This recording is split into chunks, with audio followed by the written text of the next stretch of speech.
How you guys doing? I think I'm just gonna chill for a little bit and then see if anything pops in my head. No, they go because they like how it makes them feel. No, they probably just go in there and what? 5,000 brands? There's no way. Hello, welcome. Pull around. Good morning, entrepreneurs. I'm Nicole, and I'm into it. Today we're gonna talk about price and value. What is price and value and how they relate to each other? Let's do it.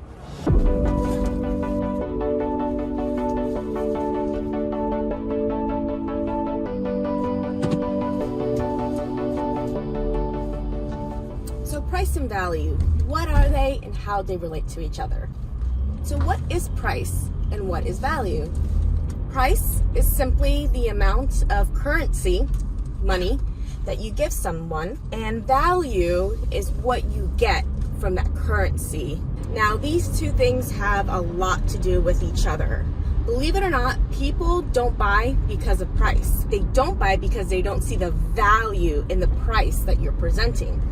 So let's just do some fun examples. The other day on Sunday, I went to Southern Hill Farms and they have strawberry picking and a sunflower field. So with this sunflower field, if you want to go there and pick sunflowers, you got to pay $6. And you're like, okay, so I'm going to pay $6 to go to the sunflower field. But wait, you get a free sunflower included, and it's only additional $2 if you want to grab any more sunflowers. So of course I wanted sunflowers. I saw the value in that because I love sunflowers. But my mom, she's like, I'm not gonna pay $6 just to go in there and get a sunflower. She didn't see the value. That $6 wasn't worth to her. For me and my sister, it was. And we can take another example. So someone came to me the other day. They're like, hey, I'm on Facebook and I'm trying to sell this TV stand. And man, no one wants it. And obviously they think it's an awesome TV stand because obviously they saw value in it. They bought it brand new, let's just say for $500, and now they're trying to sell it, let's just say for $100. But nobody likes it. Now, if you take that same product and put it for $10, I bet you she would sell it like this. The problem is that when people see her ad $100 for this TV stand, they're not seeing the value. That's really the big thing between them, and people don't realize that. So in the 4 P's of marketing, one of them is price. And what goes with price is value. Believe it or not, people don't buy because the price is too high. They don't buy because what you're offering doesn't have enough value. Just yesterday, there was an opportunity presented that was like $10,000. Oh my God, that's a lot of money.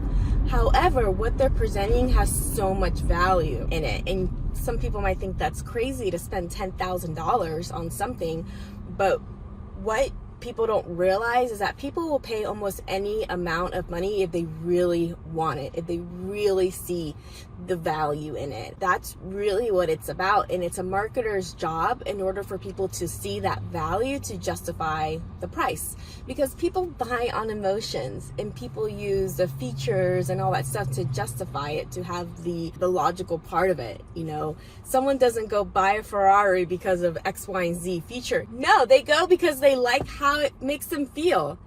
And do you think when people go buy a Ferrari, they try to haggle them or like, oh, that's too expensive?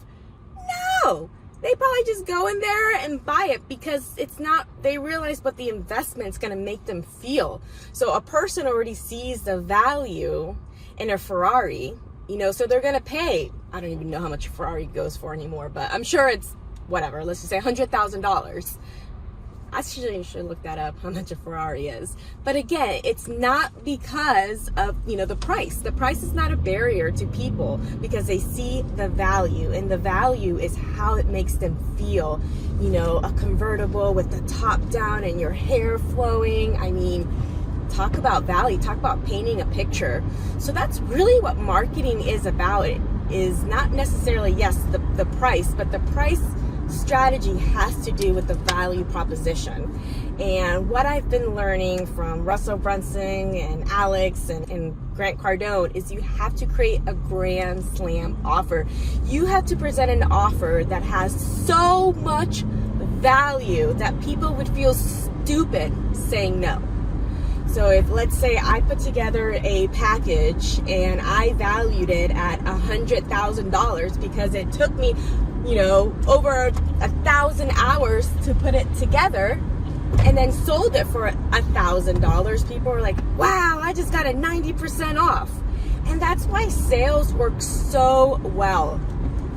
One company that I never buy full price in because I know it's totally inflated is Kohl's. And so sometimes you can go to Kohl's and buy, let's just say, like $500 worth of merchandise, but you only paid like $200, or let's just say $100. You're like, oh my goodness, man, I just saved $400. I see value in that, and that's what it's really about. In when it comes to discounts and shopping and value, it's all about seeing that. So if I want to sell something, and let's just try to keep it simple, something that's $100 value, and I'm able to communicate to you that what you're getting is valued at $100, but I'm only going to charge you $10 for it, people will feel stupid saying no, because that's 90% off. When's the last time, you turned down a deal of something that was really awesome and it was originally valued at $100 and you got it for $10? It's a 90% discount. I literally have a shirt that I bought from Macy's years ago and I still have it. It's beautiful. And the shirt was originally like $130, but I got the shirt for $20. I was like, whoa, and it was nice and good quality. I got 90% off. There's a lot of value in that. So value is simply what it's worth, or what that person values it to be worth. But you have to make sure that your price is going to be lower than your value, because if you position it that way, people feel stupid saying no. Like if I was going to sell you, oh, here we go. I got a purse. If I was going to sell you this purse, right? And I think it is branded. I got it from my late aunt. Let's just say this purse was $200 and it was brand new and in mint condition and it's valued at $200. But if you got it and I offered it for $20, you'd be like, oh my goodness, absolutely. So that's what it is when it comes to price and value and marketing. Your marketing has to justify the value of it. You first have to justify that the value of this is $100. And then once you're able to do that, then someone giving you $10, it's like, no big deal. So that really what it comes down with price and value and marketing, is that marketing has to speak to the value. You have to make an offer so good, people feel stupid for saying no. And the only way to do that is to present a solution, something that's gonna get a person a result where they can quickly see the value of it. Before money existed, before currency existed, price and value were still a thing. However, the way that they did it had to do with trading. So I'm only going to exchange this for something else that's worth that amount. And so that's how people did things back in the day. You figured out what it is that you're really good at, and you took that value and then you exchanged it for something else of value that you needed. So price is really like it's a marketing thing. Really, that's all price is, because it's really about value.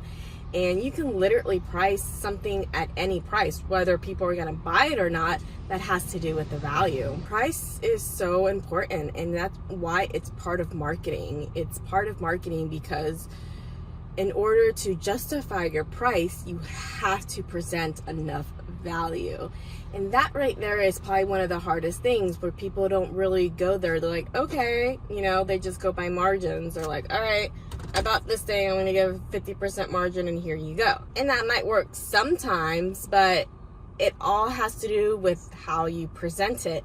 And you have to think of things like, for example, one way I can increase the value of this chapstick is include a free PDF about the best ways to use it. You always have to think about resources, and when it comes to info products, I mean, that's like a really good way to do it, and you can value it at something. And the way you do it is that, what is your value? What is your hourly value? What is your hour worth? And that's how you're able to charge people, is that you tell them, my hour is worth $50. My hour is worth $100. My hour is worth $500. And the way you're able to see how much you can price an hour of your time is how much people see the value in you. I mean, think about a logo, for example. A logo is something that you can literally go on Fiverr and give someone $5 and they will create your logo. Of course, it probably took them 5 minutes. They went on the internet, got some little icon, and put the name of your company. You know, there's nothing to it. Or, if you really value your brand and your identity and what you're trying to do, people will spend $5,000 on a logo. Why? Because they value it. People that just, hire someone to create them a logo for like $50 or whatnot, they don't value it. They do not value logo design, because logo design is really a process. I mean, when I learned that in school, oh my goodness, it is like a 5-step process. And business owners that don't value branding are not going to spend a good amount of money on logo. So why would you want to work with someone like that? And that really encompasses price and value, and what's your value. And that, my friends, is price, value, and marketing. See ya. 3 steps to success. First step,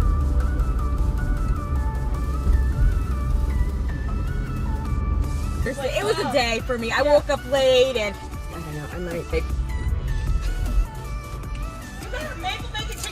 I'm gonna try it out, man.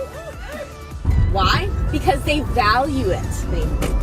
Great Hat SEO. Marketing Gold by Nicole. Stay tuned.